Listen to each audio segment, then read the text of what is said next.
Hello बच्चों, let's read this question. The question says match the following column. Column first. A ionic solid, B network solid, C metallic solid and D hydrogen bonded molecular solid. Column second. Giant molecules, volatile, liquid or soft solid at room temperature. No free ion to move in solid state. Fourth is positive ion surrounded by sea of electron. Codes A, B, C, D, A, B, C, D, for which option A is 4231, B 3241, C 3142 and D 4132। बच्चों इस question में हमें दो columns दिए गए हैं और हमें इनको क्या करना है, मैच करना है। तो फर्स्ट ऑफ ऑल बात करते हैं इस क्वेश्चन में हमारे की कंसेप्ट की। बच्चों हमें यहाँ डिफरेंट डिफरेंट टाइप के सॉलिड्स दिए गए हैं, तो हमारा की कंसेप्ट क्या हो जाएगा, टाइप ऑफ। जितने भी सॉलिड्स दिए हैं सभी के सभी हमारे कैसे सॉलिड होते हैं बच्चों, क्रिस्टलाइन सॉलिड्स। बच्चों हमें यहाँ टाइप ऑफ क्रिस्टलाइन सॉलिड्स पता होने चाहिए कि कौन कौन से क्रिस्टलाइन सॉलिड और इनकी प्रॉपर्टीज क्या क्या होती है। इनकी प्रॉपर्टीज के बारे में भी हमें आइडिया होना चाहिए। तो देखते हैं वन बाय वन जितने भी हमें सॉलिड्स दिए हैं इनको। हमें मिला है फर्स्ट आयनिक सॉलिड, तो हमारा फर्स्ट कौन है बच्चों, आयनिक सॉलिड। आयनिक सॉलिड के अंदर बच्चों हमारे कॉन्स्टिट्यूएंट पार्टिकल्स कौन होते हैं, आयंस होते हैं। आयंस मींस हमारा वहां कैटायन होंगे और एनायंस भी प्रेजेंट होते हैं। इसका हम एग्जांपल ले लेते हैं, फॉर एग्जांपल NaCl। NaCl अगर सॉलिड फॉर्म में होता है बच्चों, तो इसके अंदर कौन प्रेजेंट होगा, Na+ और Cl नेगेटिव। ये जो Na+ है और Cl नेगेटिव है बच्चों, इनके बीच में होती है strong electrostatic forces, strong electrostatic forces of attraction, या फिर कुलम्बिक फोर्सेस ऑफ अट्रैक्शन भी इसको बोल सकते हैं।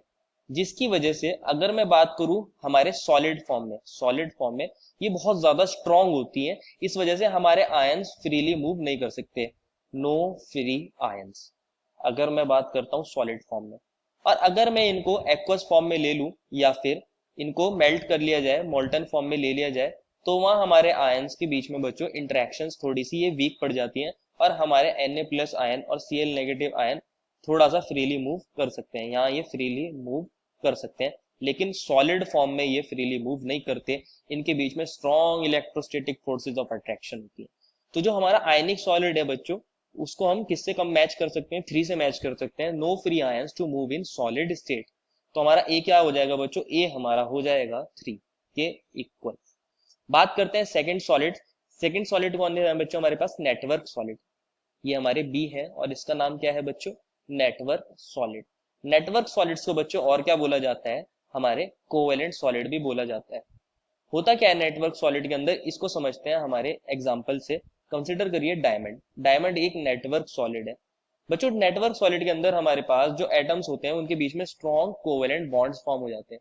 ये बॉन्ड इतने स्ट्रॉन्ग होते हैं, ये अपने अपने नेटवर्क फॉर्म कर लेते हैं, बहुत बड़े बड़े नेटवर्क। डायमंड के अंदर क्या होता है, हमारा कार्बन 4 कार्बन एटम से जुड़ा होता है। तो इस तरह करते करते बच्चों ये क्या कर लेता है, अपना बहुत बड़ा नेटवर्क फॉर्म कर लेता है। इस तरह करते करते ये नेटवर्क फर्दर कंटिन्यू हो जाता है। तो हमारे पास इस तरह करके एक बहुत जायंट मॉलिक्यूल बन जाते हैं, बहुत ज्यादा जायंट मॉलिक्यूल बन जाते हैं। ये कैसा मॉलिक्यूल बन जाएगा, जायंट मॉलिक्यूल। सिमिलरली हमारा ग्रेफाइट भी क्या होता है, नेटवर्क मॉलिक्यूल होते हैं, वो भी जायंट मॉलिक्यूल्स होते हैं। तो इस तरह के नेटवर्क सॉलिड को जायंट मॉलिक्यूल बोला जाता है। तो हमारा बी किसके साथ मैच कर जाएगा, फर्स्ट के साथ मैच कर जाएगा। तो बी किसके इक्वल हो गया, हमारा फर्स्ट के इक्वल। बात करते हैं हमारे सी ऑप्शन की। सी में दिया है बच्चों हमारे पास metallic solid. Metallic solid, metallic solid. तो बच्चों मेटालिक सॉलिड के अंदर कौन होगा, हमारे ऑब्वियसली हमारे मेटल आयन होंगे और उनके इलेक्ट्रॉन्स होंगे। कंसिडर करिए मेरे पास कोई मेटल M है, तो ये किसके अंदर प्रेजेंट होगा, ये M+ के ऊपर प्रेजेंट होगा और इसने एक इलेक्ट्रॉन लूज किया करा होगा। डिपेंड करता है कि अगर मेटल 2 इलेक्ट्रॉन भी लूज कर सकता है, लाइक मैग्नीशियम। सोडियम मेटल है तो वो 1 इलेक्ट्रॉन लूज करेगा। तो ओवरऑल इसके क्रिस्टल के अंदर क्या होगा, हमारे M+ आयंस लोकेटेड होंगे, that is M+ cations located होंगे। और इनको कौन सराउंड कर रहा होगा, इनके इलेक्ट्रॉन्स, लाइक दिस। इसी तरह तरह हमारे पास यहाँ पर भी M+ इलेक्ट्रॉन, यहाँ पे M+ होगा और इसके पास इलेक्ट्रॉन होगा। ये M+ होगा और ये इलेक्ट्रॉन होगा। ये इलेक्ट्रॉन्स फ्री होते हैं और इन इलेक्ट्रॉन्स और M+ आयन के बीच में हमारी फोर्सेस ऑफ अट्रैक्शन होती है, जिसको बोला जाता है मेटेलिक बॉन्डिंग। इस टाइप की बॉन्डिंग को बोला जाता है मेटेलिक बॉन्डिंग। तो हम इसको ऐसा बोल सकते हैं कि हमारे मेटल आयंस किस में डिप्ड है, in form of electron, in sea of electrons. तो ऐसा बोल सकते हैं।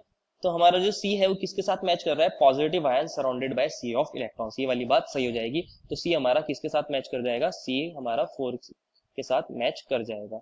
अब बात करते हैं हमारे डी के बारे में। डी कौन है बच्चों, हाइड्रोजन बॉन्डेड मॉलिक्यूलर सॉलिड। ये तो ऑब्वियसली सेकंड से ही मैच करेगा, सारे ही मैच कर गए, लेकिन फिर भी इसको देखते हैं।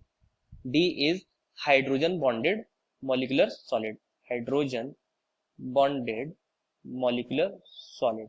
बच्चों हाइड्रोजन बॉन्डेड मॉलिक्यूलर सॉलिड के अंदर कौन होंगे, हमारे जो कॉन्स्टिट्यूएंट पार्टिकल्स होते हैं वो मॉलिक्यूल्स होते हैं, और उन मॉलिक्यूल्स के बीच में कौन सी फोर्सेस लग रही होती हैं, हाइड्रोजन बॉन्डिंग लग रही होती है। इसका एग्जांपल कौन ले सकते हैं आप, H2। अगर हम इसको सॉलिड फॉर्म में ले लेते हैं दैट इज आइस, आइस ले सकते हैं।